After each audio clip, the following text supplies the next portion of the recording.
Yai bisa cerita lah ya, perjalanan aktivitas di lintas agama gitu kan. Kan akhir-akhir ini kan kalau di internal Muslim itu kan kita sangat mudah saling saling menyalahkan. Artinya ya kalau bahasanya Cak Nun tuh kebenaran versus kebenaran. Dan di luar komunitas kita sangat gampang mengkafirkan orang lain gitu kan. Dan Indonesia ada dua kubu, cebong dan kampret gitu. Sekarang cebong hilang, ada kadrun gitu kan.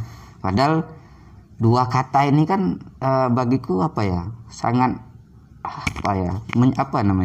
menggelitik sekali gitu. Makanya kalau saya buat status itu kalau ada kata-kata dua ini saya nggak mau gitu kan. Apapun lah gitu kan, misalnya ada kadrun atau kampret ya, karena itu sudah mempolarisasi kan ya, sudah mengkategorikan gitu kan. Nah ini bagaimana sih, mungkin Pak Yai bisa cerita lah ya dinamika dulu di lintas agama, apalagi kita sebagai Islam ini yang kita kenal Islam itu kan sangat moderat ya.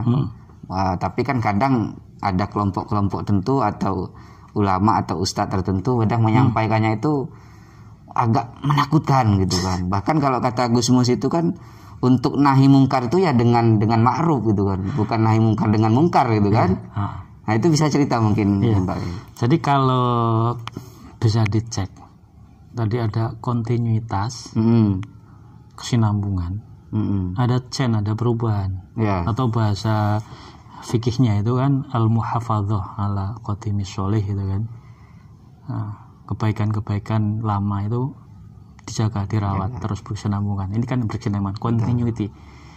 Chain-nya apa ya? Ini hanya formulasi saja. Itu tadi. Tetapi spiritnya, nilainya tidak, gitu kan. Formatnya saja. Terus wal akhdu bil jadidil aslah. Wal aslah sumal aslah itu kan. Gitu. Nah, ini yang kemudian penting terus dijaga, dirawat dan disampaikan. Karena kalau kemudian terdikotomi jadi dua kelompok, ya lalu jalan mana yang kita pilih? Tepat pilihannya dengan al-khuruju anil khilafi mustahabun, keluar dari perbedaan. Itu lebih disenangi. Karena kita tidak terhimpit di situ. Kita tawarkan jalan alternatif. Jalan yang aslah gitu kan. Kita sampaikan ini loh yang aslah. Pemanggilan seperti itu kan bagian dari proses dehumanisasi. Itu kan proses animalisasi terhadap orang kan, gitu kan, penyebutan itu. Nah itu kan kemudian yang saya sebut tadi. Kita semua basisnya punya bagaimana tadi, mau tidak cukup kemudian mengagungkan Allah, mencintai Allah dan Rasul, tapi dengan menindas manusia atau mengabaikan manusia. Gitu.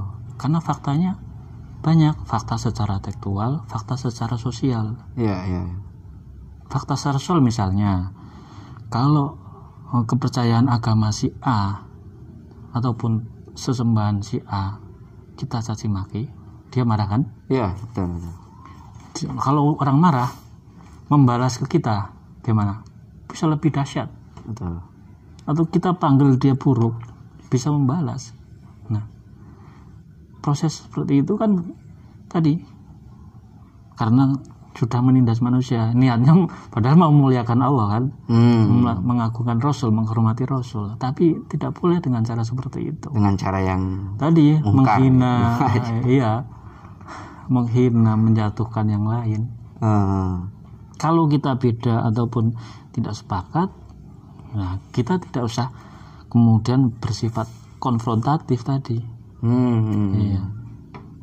Ya itu pilihan betul menurut Anda, itu saya hormati. Nah, menurut saya seperti ini. Gitu. Jadi kebenaran dalam konteks manusia, selama manusia itu kan tidak tunggal. Kalau kebenaran tunggal kan hanya versi Tuhan, versi Allah. Kita tidak tahu, kita hanya mencoba menafsir, mengikuti apa yang sudah ditafsirkan oleh para pemimpin kita, lalu para ulama kita kan, para ahli kita, dari Nabi ke sahabat, tapi itu pun juga beragam nanti tafsirnya dalam sebuah kelompok ataupun madhaban gitu. Ada istilah-istilah fihi kaulani, di dalam persoalan ini ada 2 pendapat, atau dalam persoalan yang itu ada fihi akwalun, ada beberapa pendapat. Nah, tradisi-tradisi seperti ini, cara berpikir yang tidak dikotomis, tetapi yang tidak kacamata kuda, tapi yang multi, nah, ini cenderung dikalahkan oleh tadi berpikir yang sempit tetapi di branding yang sudah menggunakan pemanfaatan teknologi milenial, teknologi digital gitu. Nah, berarti di sini ada 2 problem berarti Pak. Yang pertama adalah kenapa kita berpikir sempit gitu kan. Artinya kalau berbicara khususnya Islam itu kan sangat moderat, toleran gitu ya.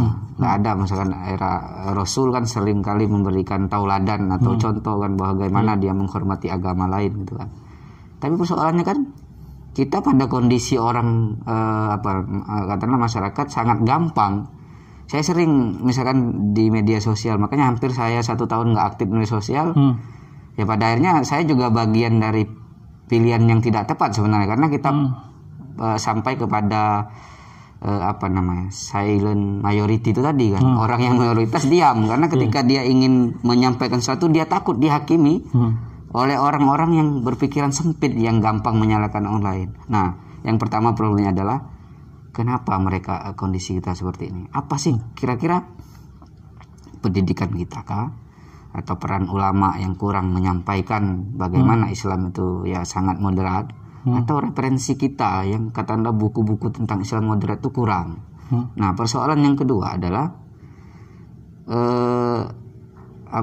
solusi mungkin. Solusi situasi sekarang ini bagaimana sih untuk keluar dari situasi ini gitu. Kalau saya melihatnya jadi ada semacam kejutan gitu kan. Ada shock culture gitu kan, budaya baru yang orang kaget. Padahal referensi intelektual, hasanah intelektualnya kan ada. Contoh budaya barunya apa? Kemajuan digital kah atau salah satunya kemajuan digital. Kan sebenarnya ada bagaimana sederhana ya. Sependek pengalaman saya misalnya, saya bersilaturahmi dengan Pak Pendeta, dengan biku, dengan romo, dengan pandita. Itu kan sebenarnya mengekspresikan Muslim yang itu kebutuhan manusiawi, saling menyapa gitu. Dan karena pesan Rasul wa kholiqin nas, bukan wa kholiqil muslimin kan? Ya, artinya seluruh manusia gitu kan. Dia mau Yahudi, Nasrani, Kristen, Buddha. Wa kholiqin nas. Apa bi khuluqin hasanin kan?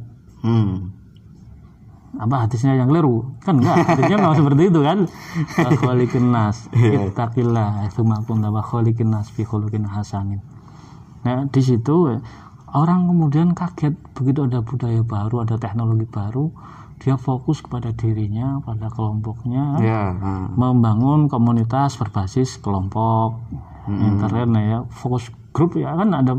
Kalau yang mau beragam bagus, tapi kalau hanya in group saja, grupnya, kelompoknya, nggak punya, orang jadi fokus seperti itu terus. Nah ini merambah kalau kemudian orang tua tidak tidak hati-hati, anak-anak kita itu, ya. Jadi susah karena sudah terbukti banyak orang tua mengeluh kan gitu. Anak melawan orang tua gitu kan. Itu fakta tadi karena tidak bisa bagaimana memfungsionalkan ya teknologi ataupun kebudayaan baru, langgam baru dengan tetap menjaga supaya tradisi intelektual itu terjaga dan tumbuh. Tumbuh itu tadi dinamika zaman, dinamika teknologi itu bisa saling berkolaborasi, bisa saling bersinergi untuk menumbuhkan kemanusiaan, untuk menumbuhkan peradaban yang konstruktif gitu kan, menunjukkan budaya yang simpati, yang empati terhadap kesulitan gitu kan, mengangkat derajat manusia yang papai gitu kan.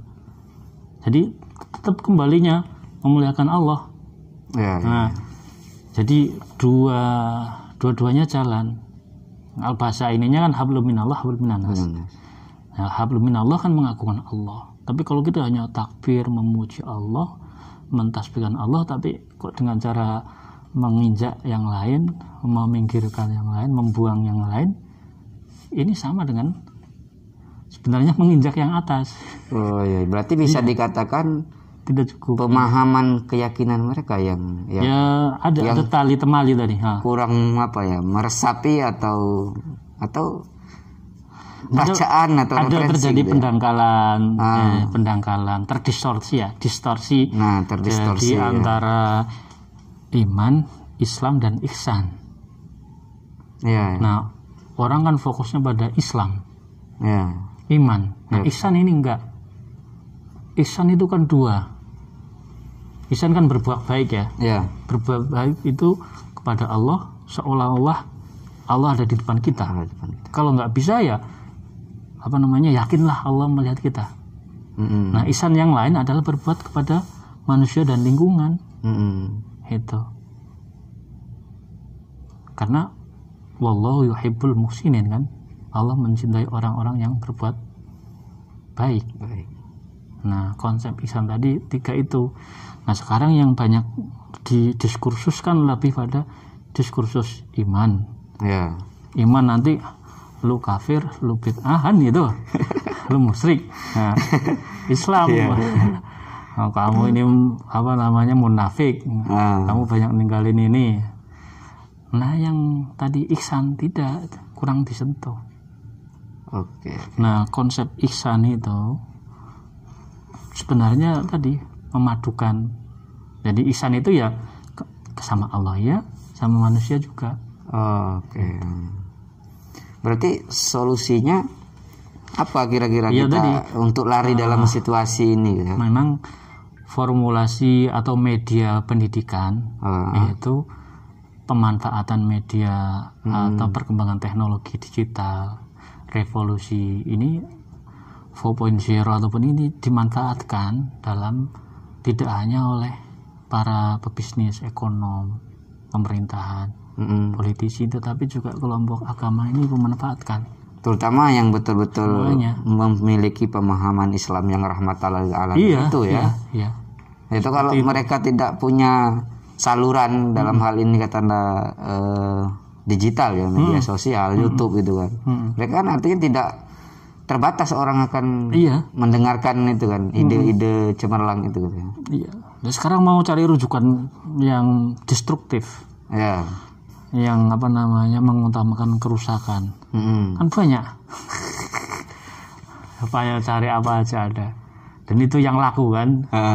Gitu. Nah, ini harus hadir nih yang ada di sana spiritualis yang mungkin secara physically ataupun pesantrennya nggak ada ataupun hanya musola atau masjid, tetapi dia secara pemikiran dan gagasan brilian untuk membangun peradaban yang memanusiakan manusia, yang menghormati lingkungan, yang mengembangkan merawat alam, tidak hanya memuji Allah ya. Nah, yang peradaban yang utuh ya, peradaban menjadi simbol kejayaan yang pernah kita kontribusikan kepada dunia.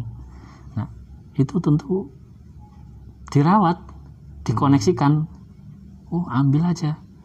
Karena yang sudah di akademik, yang sudah kuliah di yang literasi medianya banyak, tadi diambil pasar, diambil politisi. Nah, kalau politisi atau pasar yang kemudian nanti menghegemoni masyarakat dan menghegemoni negara, kan otomatis timpang jadinya. Masyarakatnya lemah, negara nggak begitu kuat. Pasar yang cara berpikirnya kan cari untung sebanyaknya. Betul. Artinya media ini kan kalau sudah dikapling oleh beberapa elemen tadi, karena itu sudah berbicara kepentingan ya, bukan lagi murni kebenaran yang akan disampaikan. Tapi sejauh mana kepentingan mereka bisa diakomodir kan begitu kan? Iya, pertarungan tadi, pertarungan betul, nanti kemudian yang menang. Bahas. Nah, ini menarik ini, artinya ini kan berkaitannya dengan dunia digital ya. Artinya bagaimana seorang ustadz atau ulama itu kan, kalau di NU adalah kiai itu, itu harus melek soal media kan. Nah dalam hal ini kan Kiai Beni kan cukup melek soal ini, walaupun katanya tidak sebagai pelaku tapi melek gitu kan, karena sering ya relate lah sama iklim media gitu kan, punya banyak teman wartawan dan sering mengirimkan rilis atau statement dalam isu apa saja yang sedang ada di Indonesia gitu kan.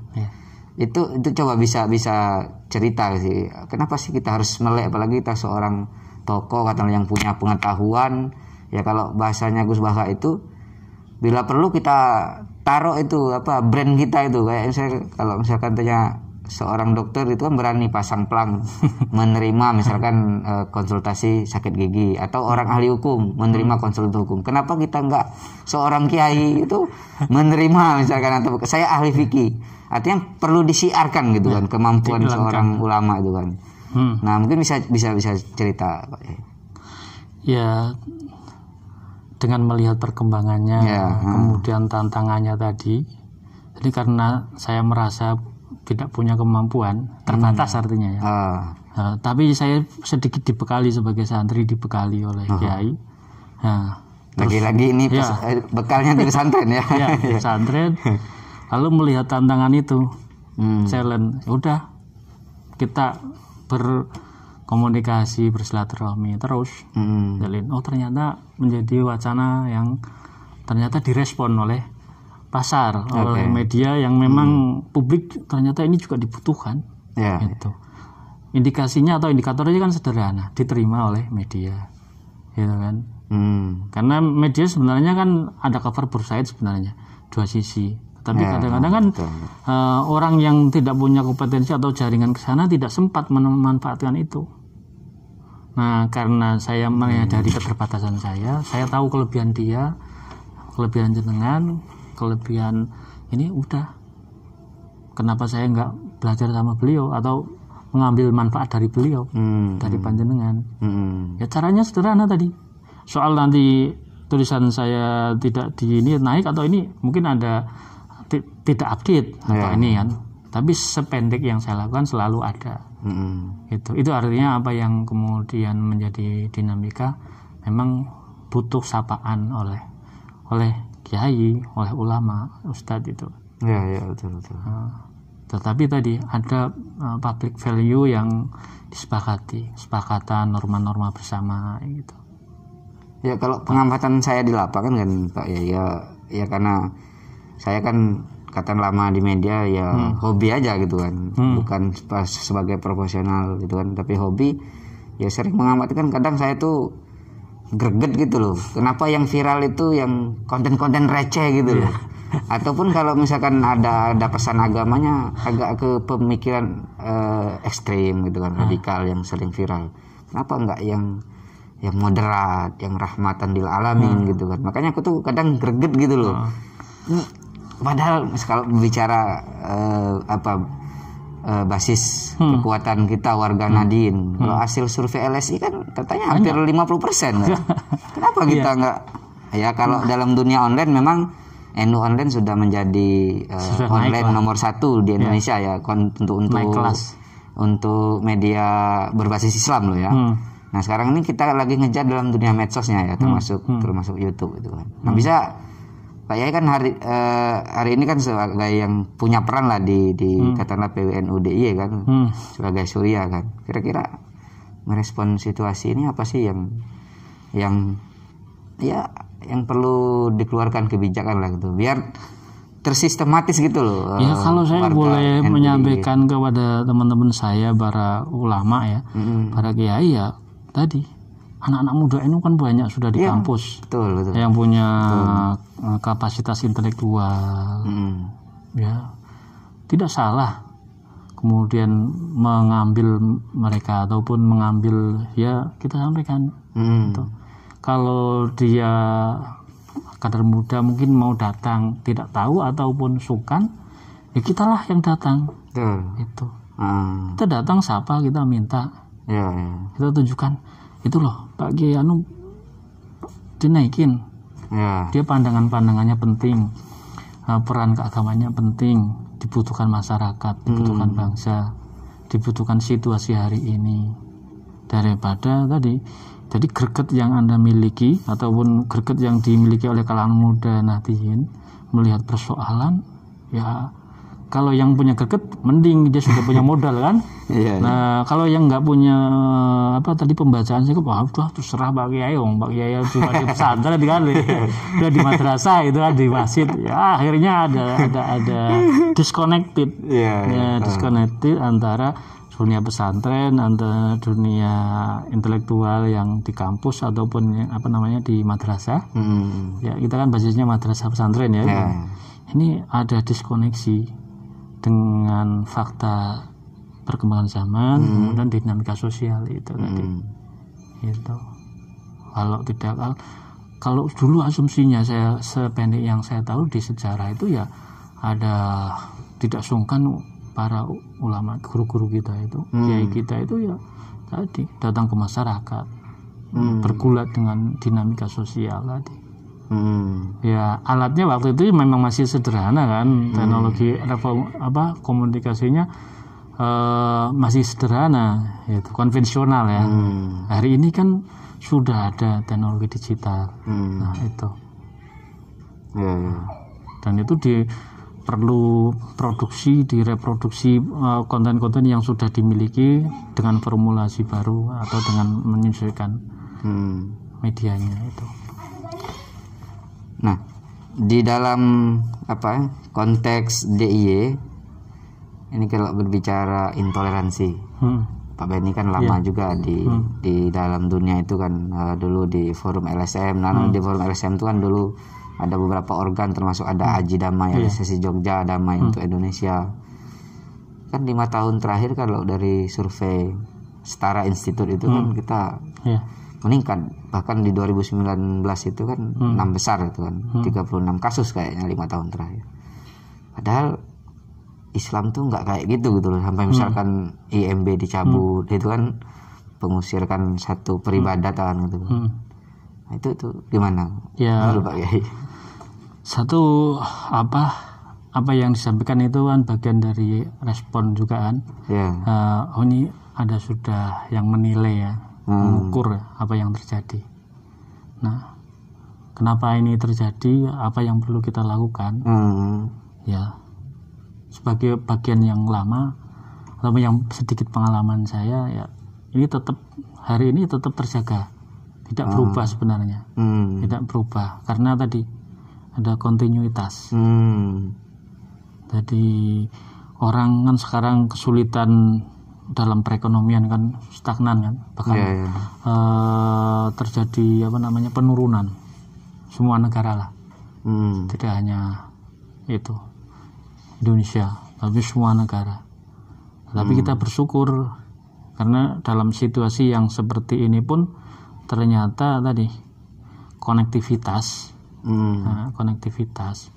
masih tetap terjaga. Ya sederhana, tadi melalui menyapa tadi silaturahmi. Oh ternyata misalnya saya datang ke Gunung Kidul, di sana ada teman-teman Kristen lagi mau bangun kantor klasis, kok ada problem, kenapa? Kok sampai sudah ke PT UN gugatan sudah menang, belum jalan juga.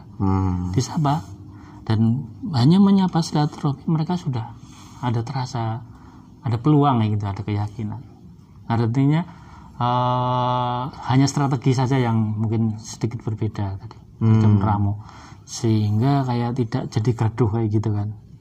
Jadi kan ada model lama yang kemudian bagian kalau dalam dunia media kalau nggak salah itu kan, kalau orang digigit anjing kan bukan berita ya. Ya kan biasa lah kalau anjing menggigit orang kan, kalau yang ini kan biasa. Tetapi kalau orang menggigit anjing itu baru berita. Nah kita cek gitu, kita verifikasi gitu kan, kita tanya ke masyarakatnya, tanya ke pihak terkait dalam hal ini. Misalnya kalau konteks itu teman non muslim ya kita tanya di situ pemukanya, tokohnya kita tanya gitu. Karena perlu mediator seperti ini kemudian menyapa yang sedang berkonflik gitu. Dan NU tetap akan konsisten sebagai jaga gawang dalam dunia itu ya. menjaga, karena itu bagian dari komitmen kebangsaan, komitmen keagamaan yang tidak saling menegasikan. Betul. Jadi apa yang diajarkan guru-guru kita para kiai itu kan sinergi ataupun kemaslahatan umat, betul, kemaslahatan bersama, al-maslahatul ammah itu kan didahulukan, menolak hal-hal yang merusak, darul mafasid itu kan didahulukan daripada mengambil keuntungan yang dari satu titik yang kecil ya. Misalnya keuntungan politik. Ya. Nah, kalau sudah kalah ya kita terima. Ya. Nah, daripada kemudian, ya hari ini yang kurang bisa kan kalah nggak terima terus berjiwa besar itu ya. Iya. Ya itu salah satu memang tradisi, katakanlah orang-orang terdahulu kan, aktivis, ulama berjiwa besar itu, karena yang kita lihat juga misalkan di organisasi kan Pak Yai, kalau kalah bikin yang baru, yaitu putus hubungan silaturahmi. Dalam dunia politik juga begitu kadang, padahal kan dua orang yang kita perjuangkan ternyata ketemu gitu kan. Iya, tapi tadi kalau kembali ke masyarakat, yang jadi korban masyarakat. Iya, betul. Itu saya temukan gitu. Makanya kemudian ya memang tadi tetap edukasi ke publik melalui penggunaan teknologi digital, teknologi media sosial. Ini tetap perlu diapresiasi ya. Cara mengapresiasinya gimana? Ya kita para kiai maulah. Ya kalau tidak sempat belajar nggak apa-apa, tetapi betul. Orang yang sudah ahli diajak supaya dia misalnya kader muda NU yang sudah potensial, yang potensial itu tidak diambil orang atau pindah ke bendera lain, kan gitu. Pindah ke bendera. Karena faktanya juga tidak sedikit gitu kan, diambil orang lain. Kita baru teriak-teriak atau gerundul di dalam itu kan. Yang kalau ini terjadi kan berarti tidak responsif. Tidak responsif itu terhadap, tidak ada al-akhdu bil jadidil aslah itu kan, faktanya ada aslah ya punya potensi aslah gitu kan di situ. Nah besar kecilnya bagaimana ya, sebesar usaha yang dilakukan. Jadi media sosial, media digital itu bisa menjadi kekuatan yang dahsyat untuk mempercepat, ada proses percepatan pembangunan peradaban. Dan kita harus tangkap ya, selama harus respon, tadi nilai-nilai dasarnya, nilai-nilai yang berkesinambungan, yang ada kan nilai yang konstan itu kan. Nah, menghargai kemanusiaan, keadilan, itu kan, persamaan, itu kan, toleransi, itu kan nilai-nilai yang terus diajarkan. Itu kesejahteraan umat atau al-maslahatul ammah gitu. Nah, sebelum kita tutup perbincangan kita yang semakin menarik ini saya ingin mungkin mengklarifikasi atau bertanya atau apa itu, karena pesan Mbah Maimun ini terkait dengan kebangkitan Islam sebelum beliau meninggal gitu kan. Dan Kiai Beni kan waktu Mbah Maimun wafat kan tidak jauh ya, hotelnya tidak jauh ya, keberadaannya di satu kota yang sama aja. Hanya beda hotel aja. Mas Nusron kan pernah menyampaikan salah satu 3 dari 7 baru disampaikan 3. Nah salah satunya bahwa Islam itu akan bangkit di fase ke-7 dan itu akan berada di Indonesia. Cuman dalam melihat situasi sekarang memungkinkan nggak gitu? Katakanlah misalkan di 2017 Jokowi sudah bertemu dengan pimpinan Islam dunia, berbicara Islam wasatiyah itu kan, Islam wasatiyah itu Islam moderat. Iya, moderat lah, tengah-tengah lah itu kan. Itu coba kayak bisa cerita, memungkinkan nggak dalam kondisi Indonesia yang terbelah hari ini, dan seberapa kuat kasih NU untuk menjadi martir gitu kan lah, untuk menegaskan bahwa Islam moderat itu, karena ya hari ini kan situasi kita kan seperti ini kan, terpecah belah lah gitu kan, apalagi belum kekuatan asing masuk gitu kan, dana katanya membiayai untuk menyebarkan isu atau apa gitu kan. Katanya kalau mau menghancurkan Indonesia itu menghancurkan NU sama Muhammadiyah dulu gitu kan. Nah, gimana Pak Yai merespon ini? Ya, ini pertanyaan terakhir. Iya. Saya sederhana. Jadi berpikir dan bersikap optimis. Ya. Jadi situasi yang hari ini terjadi ini bagian dari proses memperkuat kita untuk jalan perubahan ke depan, membangun kekuatan peradaban kita. Ya. Yang tadi disebutkan menjadi pemimpin bangsa masa depan. Keemasan kita akan dicapai. Itu karena pandangan yang sudah disampaikan Al-Maghfurlah Mbah Maimun itu sebelumnya sudah ada beberapa, meskipun bukan dari tokoh spiritual ulama, tapi juga kalangan cendekiawan sudah memprediksi itu juga ya. Sudah. Ya, betul. Termasuk salah satu juga. Bahkan dari luar negeri juga ada. Ya. Itu sudah ada. Misalnya saya bisa menyebut di situ ada Profesor Fazlur Rahman ya, almarhum. Waktu dia kan muridnya gurunya Cak Nur ya. Cak Nur. Ya, dan seterusnya. Fazlur Rahman toh? Fazlur Rahman. Profesor Fazlur Rahman. Ya. Beliau guru besar studi Islam di Amerika, tapi beliau orang Pakistan ya. Ya, Pakistan. Kemudian yang kaitannya dengan preferensi atau pengamatan yang berdasarkan akademik maupun yang berdasarkan spiritualitas.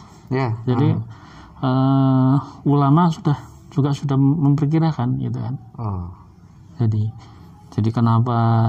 Karena tumbuh suburnya kan sudah punya bibitnya. Ya. Bibitnya ada, kemudian gennya yang dibawa juga ada gitu kan.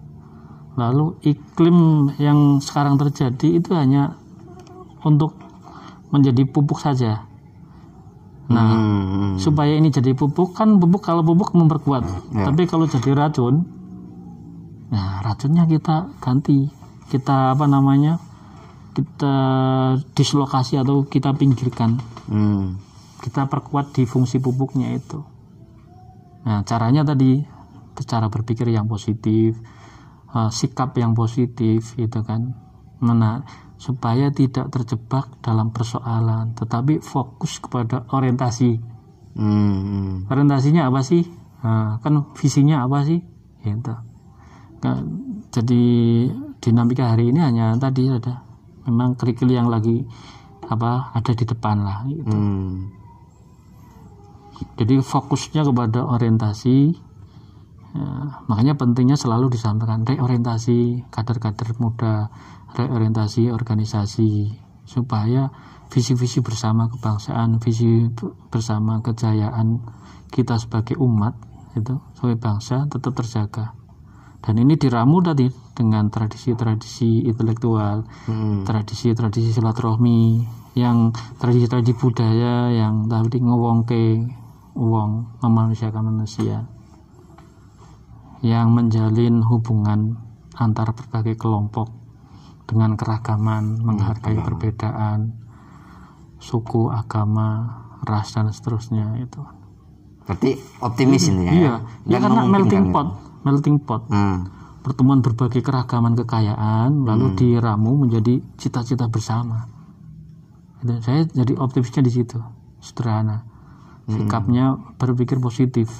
Jadi tidak terjebak di persoalan, tetapi fokus pada orientasi dan langkah yang untuk mencapai. Ada roadmap-nya, tahapannya. Kalau hari ini seperti ini nggak apa-apa, tapi tetap melangkah ke sana. Gitu. Kalau saya sebagai santri kan manut kiai kan, meskipun saya sendiri pesimis gitu kan, melihat hari ini gitu ya. Karena kenapa pentingnya optimis? Pentingnya optimis itu untuk merawat energi kita. Biar kalau tidak fokus pada persoalan ya. Kalau orang kemudian energinya habis menghadapi persoalan, mencari solusi, itu kan orang jadi lupa apa sih yang kita mau capai, gitu kan. Kalau ada perbedaan antara si A, si kelompok A, kelompok B, ini biasa. Tapi A dan B ini kan punya irisan. Nah, udah irisannya ini yang A, B, C, D, E, F punya irisan yang ini menjadi common platform ya. Ya visi kebangsaan kita. Iya, bisa sehingga bisa menjadi gerakan bersama nanti iya. untuk menuju cita-cita besar itu. Ya. Jadi itu supaya energi kita tidak habis. Sayang kalau terkuras di situ. Baiklah, Pak Kiai, terima kasih waktunya. Sama-sama. Sebenarnya masih banyak bahan obrolan ini tapi kita terbatas oleh waktu.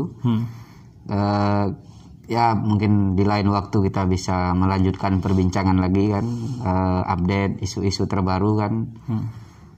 Begitu sahabat Aswaja Nusantara, demikian perbincangan kami. Mudah-mudahan apa yang tadi disampaikan oleh Pak Kiai Beni dari pengalaman beliau, ilmu-ilmu beliau gitu, apa yang sudah dilakukan gitu kan, ini bisa diambil manfaat. Kita akan berjumpa di kesempatan lain. Kurang lebihnya mohon maaf. Wassalamualaikum warahmatullahi wabarakatuh. Waalaikumsalam.